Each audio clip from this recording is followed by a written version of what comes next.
નમસ્કાર. ક્યારેય વિચાર્યું છે કે આપણી આસપાસ આ પૃથ્વી પર જીવનની ધારા સતત કેવી રીતે વહેતી રહે છે? એક પેઢી પછી બીજી પેઢી કેવી રીતે આવે છે?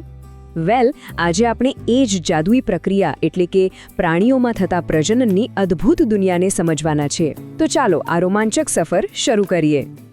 તો સૌથી પહેલો અને મૂળભૂત સવાલ એ જ છે કે દરેક સજીવ, પછી ભલે તે એકદમ નાનકડો હોય કે પછી ખૂબ મોટો, એ પોતાના જેવો જ બીજો જીવ કેવી રીતે બનાવે છે? બસ આ જ પ્રક્રિયાને આપણે વિજ્ઞાનની ભાષામાં કહીએ છીએ પ્રજનન અથવા તો રિપ્રોડક્શન. અને આ જ એ પ્રક્રિયા છે જેના કારણે પૃથ્વી પર જીવન ટકી રહ્યું છે.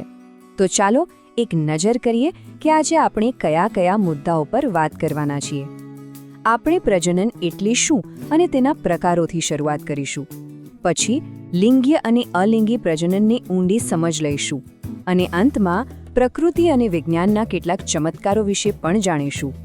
તો ચાલો શરૂ કરીએ આપણા પહેલા વિભાગથી. અહીં આપણે સમજીશું કે પ્રજનનનો ખરો અર્થ શું છે અને તેની મુખ્ય રીતો કઈ કઈ છે. તો પ્રજનન એટલે શું? સાવ સાદી ભાષામાં કહીએ તો આ એક એવી જૈવિક પ્રક્રિયા છે જેમાં કોઈ પણ જીવ પોતાના જેવો જ બીજો જીવ ઉત્પન્ન કરે છે. અને આ શા માટે જરૂરી છે? કારણ કે આનાથી જ કોઈ પણ જાતિનું અસ્તિત્વ ટકી રહે છે. જો પ્રજનન ન હોય તો ધીમે ધીમે પૃથ્વી પરથી જીવન જ સમાપ્ત થઈ જાય. કુદરતે નવું જીવન બનાવવા માટે મુખ્યત્વે બે રસ્તાઓ બનાવ્યા છે. પહેલો છે લિંગી પ્રજનન એટલે કે સેક્સ્યુઅલ રિપ્રોડક્શન, જેમાં નર અને માદા એમ બે સજીવોની જરૂર પડે છે. અને બીજો રસ્તો છે અલિંગી પ્રજનન એટલે કે એસેક્સ્યુઅલ રિપ્રોડક્શન, જેમાં ફક્ત એક જ જીવમાંથી નવા જીવનું નિર્માણ થઈ શકે છે. તો ચાલો હવે આપણે આ બેમાંથી જે પહેલો અને વધુ સામાન્ય રસ્તો છે એટલે કે લિંગી પ્રજનન એને જરા ઊંડાણમાં સમજીએ. અને આ સમજવા માટે આપણે મનુષ્યનું ઉદાહરણ લઈશું. અહીં સ્ક્રીન પર આપણે પ્રજનનની પ્રક્રિયાના બે મુખ્ય પાત્રોને જોઈ શકીએ છીએ: નર પ્રજનન તંત્ર અને માદા પ્રજનન તંત્ર. નર પ્રજનન તંત્રમાં શુક્રપિંડ હોય છે જે નર જનન કોષો એટલે કે શુક્રકોષો બનાવે છે. અને માદા પ્રજનન તંત્રમાં અંડપિંડ હોય છે જે માદા જનન કોષો એટલે કે અંડકોષ બનાવે છે. ચાલો સૌથી પહેલા મળીએ શુક્રકોષને. અંગ્રેજીમાં એને સ્પર્મ કહેવાય છે. આ નર જનન કોષ છે જેને મેલ ગેમેટ પણ કહે છે. જુઓ, એના ત્રણ મુખ્ય ભાગ છે. એક શીર્ષ જેમાં માતા પિતાના ગુણધર્મો હોય છે, એક મધ્ય ભાગ જે તેને ઊર્જા આપે છે અને એક લાંબી પૂંછડી જે તેને આગળ વધવામાં મદદ કરે છે. અને હવે આ છે અંડકોષ, જેને ઓવમ અથવા એગ પણ કહેવાય છે. આ માદા જનન કોષ છે એટલે કે ફિમેલ ગેમેટ. તમે જોઈ શકો છો કે તે શુક્રકોષ કરતાં ઘણો મોટો હોય છે. અને સામાન્ય રીતે સ્ત્રીના શરીરમાં દર મહિને ફક્ત એક જ અંડકોષ ઉત્પન્ન થાય છે. હવે આવે છે સૌથી જાદુઈ ક્ષણ. લાખો શુક્રકોષોમાંથી જ્યારે કોઈ એક શુક્રકોષ સફળતાપૂર્વક અંડકોષની અંદર પ્રવેશીને તેની સાથે જોડાઈ જાય છે ત્યારે એ પ્રક્રિયાને કહેવાય છે ફલન. અંગ્રેજીમાં તેને ફર્ટિલાઇઝેશન કહે છે.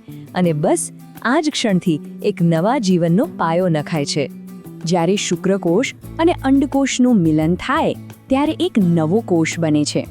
આ એક જ કોષની યુગ્મનજ અથવા તો ઝાયગોટ કહેવામાં આવે છે. અને નવાઈની વાત એ છે કે દરેક મનુષ્યના જીવનની શરૂઆત બસ આ એક જ કોષથી થાય છે. સારું, તો હવે આપણી પાસે એક કોષ છે જેને આપણે ઝાયગોટ કહીએ છીએ. પણ એમાંથી આખું બાળક કેવી રીતે બને? ચાલો હવે આપણે વિકાસની આ અદ્ભુત સફરને જોઈએ.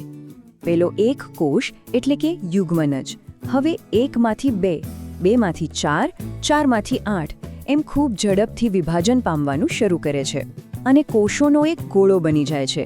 આ અવસ્થાને ભ્રૂણ અથવા એમ્બ્રિયો કહે છે. પછી આ ભ્રૂણ ગર્ભાશયની દિવાલ સાથે ચોંટી જાય છે જેથી તેને પોષણ મળી શકે. આ પ્રક્રિયાને સ્થાપન અથવા ઇમ્પ્લાન્ટેશન કહે છે. જેમ જેમ આ ભ્રૂણનો વિકાસ થતો જાય છે અને તેમાં હાથ, પગ, માથું, આંખો જેવા અંગો સ્પષ્ટપણે ઓળખી શકાય ત્યારે એ અવસ્થાને ગર્ભ અથવા ફીટસ કહેવામાં આવે છે. પણ શું બધા જ પ્રાણીઓ મનુષ્યની જેમ સીધા બચ્ચાને જન્મ આપે છે? ના. જે પ્રાણીઓ સીધા બચ્ચાને જન્મ આપે જેમ કે મનુષ્ય, ગાય, કૂતરા, એમને અપત્ય પ્રસવી અથવા વિવિપેરસ પ્રાણીઓ કહે છે. અને જે પ્રાણીઓ ઈંડા મૂકે જેમ કે મરઘી, સાપ, દેડકા, એમને અંડપ્રસવી અથવા ઓવિપેરસ પ્રાણીઓ કહે છે. યાદ છે આપણે શરૂઆતમાં વાત કરી હતી કે પ્રજનનના 2 રસ્તાઓ છે. તો ચાલો હવે આપણે બીજા રસ્તા પર જઈએ છીએ. આ છે અલિંગી પ્રજનન એટલે કે એસેક્સ્યુઅલ રિપ્રોડક્શન, જેમાં ફક્ત એક જ પિતૃની જરૂર પડે છે. સ્ક્રીન પર જુઓ, આ છે હાઇડ્રા નામનો જીવ. એના શરીરમાંથી એક નાનો ઉપસેલો ભાગ એટલે કે કલિકા, જેને અંગ્રેજીમાં બડ કહે છે, તે બહાર આવે છે. ધીમે ધીમે આ કલિકા વિકાસ પામીને નવા હાઇડ્રા જેવી બની જાય છે અને પછી તેના પિતૃ શરીરથી અલગ થઈને એક સ્વતંત્ર જીવન જીવે છે. આ પદ્ધતિને કહેવાય છે કલિકા સર્જન. અને હવે જુઓ અમીબાને. એની રીત તો હાઇડ્રા કરતાં પણ સાવ સિમ્પલ છે. અમીબા મોટું થઈને ફક્ત 2 ભાગમાં વહેંચાઈ જાય છે. પહેલાં એનું કોષકેન્દ્ર 2 ભાગમાં વહેંચાય છે અને પછી આખું શરીર. અને બસ એક અમીબામાંથી 2 નવા અમીબા બની જાય છે. આને કહેવાય છે દ્વિભાજન અથવા બાઇનરી ફિશન. તો આપણે લિંગી અને અલિંગી પ્રજનનના મુખ્ય પ્રકારો તો જોયા, પણ પ્રકૃતિના ખજાનામાં અને વિજ્ઞાનની દુનિયામાં હજુ પણ કેટલાક અજાયબીઓ છે. ચાલો એના પર એક નજર કરીએ. દેડકાને તો આપણે બધાએ જોયો જ છે, પણ શું ખબર છે કે એ જન્મથી આવો નથી હોતો? દેડકાના બચ્ચાને ટેડપોલ કહે છે, જે માછલી જેવો દેખાય છે અને પાણીમાં જ રહી શકે છે. આ ટેડપોલનું ધીમે ધીમે પુખ્ત દેડકામાં રૂપાંતર થવાની જે આખી પ્રક્રિયા છે તેને કહેવાય છે રૂપાંતરણ અથવા મેટામોર્ફોસિસ. ખરેખર અદ્ભુત છે ને? પ્રકૃતિ તો કમાલ છે જ, પણ વિજ્ઞાને પણ કેટલા ચમત્કાર કર્યા છે. એમાંનો એક છે ક્લોનિંગ. ક્લોનિંગ એટલે કોઈ પણ કોષ કે જીવંત ભાગની હૂબહૂ એટલે કે એકદમ પરફેક્ટ નકલ બનાવવી. અને તેનું સૌથી પ્રખ્યાત ઉદાહરણ છે ડોલી નામની ઘેટી, જે દુનિયાનું સૌપ્રથમ સફળતાપૂર્વક ક્લોન થયેલું સસ્તન પ્રાણી હતું. તો આટલી બધી રસપ્રદ માહિતી પછી ચાલો આખી વાતને ફટાફટ ફરી એકવાર સમજી લઈએ. આજના મુખ્ય મુદ્દાઓ શું હતા? તો આપણે શું શીખ્યા? સૌથી પહેલી વાત, પ્રજનન દરેક જાતિના અસ્તિત્વ માટે ખૂબ જ જરૂરી છે. તેના 2 મુખ્ય પ્રકાર છે, લિંગી અને અલિંગી. લિંગી પ્રજનનમાં નલ અને માદા જનન કોષો જોડાય છે અને ફલન દ્વારા યુગ્મનજ બને છે. જ્યારે અલિંગી પ્રજનન કલિકા સર્જન કે દ્વિભાજન જેવી સરળ પદ્ધતિઓથી થાય છે. તો અંતમાં બસ એક વિચાર, પ્રજનનની આટલી બધી અલગ અલગ રીતો આપણને શું શીખવે છે? એ જ કે જીવનને આગળ ધપાવવા માટે, પોતાની જાતિને ટકાવી રાખવા માટે પ્રકૃતિ પાસે કેટલા બધા અદ્ભુત અને વૈવિધ્યસભર રસ્તાઓ છે. દરેક જીવની પોતાની આગવી રીત છે અને આ જ વિવિધતા આપણી સજીવ સૃષ્ટિને આટલી સુંદર બનાવે છે.